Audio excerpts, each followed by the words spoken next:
Radio Cumbria.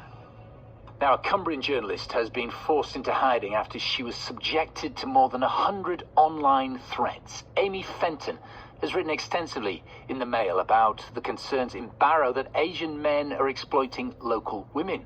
Cumbria police have carried out a year-long investigation and said there was no evidence that grooming gangs were operating in the town. Here's Amy. Her words have been voiced up by a BBC producer. Over the last week, I've received in excess of 100 death threats and threats of unlawful violence, and there have been countless more which have been reported directly to the police by my colleagues. This isn't the first time I've been subjected to vile abuse simply for doing my job and for reporting the facts as the law dictates and as any qualified, experienced senior reporter would. But the extent and relentless barrage of coordinated abuse is unprecedented. While this isn't the first time this has happened to me, I'm determined that it will be the last, by ensuring each and every one of these people faces the full force of the law. Not only have they threatened to throat punch me, slit my throat, and set me on fire, but they've involved the welfare of my little girl, and that is beyond acceptable. As a journalist, I won't tolerate anyone threatening me, but as a mum, I won't tolerate anyone putting my daughter's life at risk. It sounds horrendous, doesn't it? Someone doing their job and being threatened for it. Well, let's speak to Chris Morley from the National Union of Journalists. Chris, what was your reaction when you heard about these threats being made to Amy Fenton? Well, hello, Adam. I was absolutely appalled. No worker going about their duties should be subject to such appalling and vile threats, and not only to them, but also to members of their family. It's totally inexcusable, and, it just can't go on. People are threatened online by these trolls and people like that. So how serious are these particular threats being taken then? Oh, they've been taken extremely seriously. The police have obviously given my member advice over safety. So we know that the police are taking it seriously. And in the past,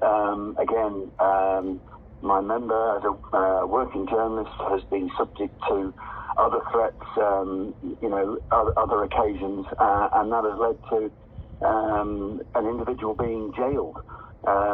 So we shouldn't underestimate the impact that this can have on any human being, and journalists are human just like anybody else. So it's not acceptable ever for a worker to be subject to threats in their job.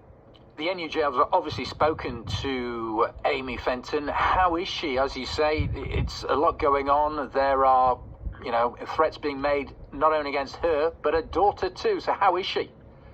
Yes, I spoke to Amy today. She's bearing up. It's an incredibly difficult situation that she's been placed in. Not only with this situation, but placed against the background of the lockdown, etc. And she is a mum as much as a journalist. So all these things make it extremely awkward. But she is a strong and durable character, and I'm sure she'll get through this. But she is determined that she's not going to be intimidated into not doing the work that she does so professionally and to the benefit of the wider community. These are online threats. Is this all being orchestrated from somewhere? I'm not party to that exactly. I think there may be an apparent link to the protest that took place in the town earlier this week. But I can't be sure on that. However, there was a mob of men turned up at the Mail offices in Barrow, and unfortunately, I think there were only a few people in the office, but obviously for those workers too, that was a pretty intimidating thing. So it's not just Amy, as I understand it. Other threats have been made via the and unfortunately, I think there were only a few people in the office, but obviously for those workers too, that was a pretty intimidating thing. It's not just Amy, as I understand it. Other threats have been made via the editor to other journalists, and lots of, really quite unappetizing comments have been made on social media. And, it should be stated that there has been huge support too online and to the paper for what Amy and her colleagues and the paper does. And there's also been a huge rise in the amount of digitally consumed news. And, people do, particularly at this time, they need trusted news sources. And I think this is a minority, but a pretty horrible minority, who are trying to intimidate journalists from doing their jobs. What do you want to see happen now then, Chris?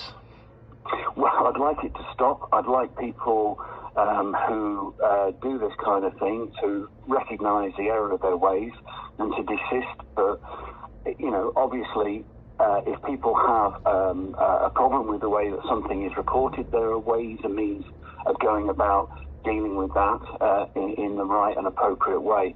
It's not okay to just abuse people, and more than that, to threaten them. So it needs to be the police, I think, are active in this particular case, and those people who have made these threats should feel a little shiver down their spine, because at some point the police may be coming for them. Chris, thanks for joining us. That's Chris Morley from the National Union of Journalists.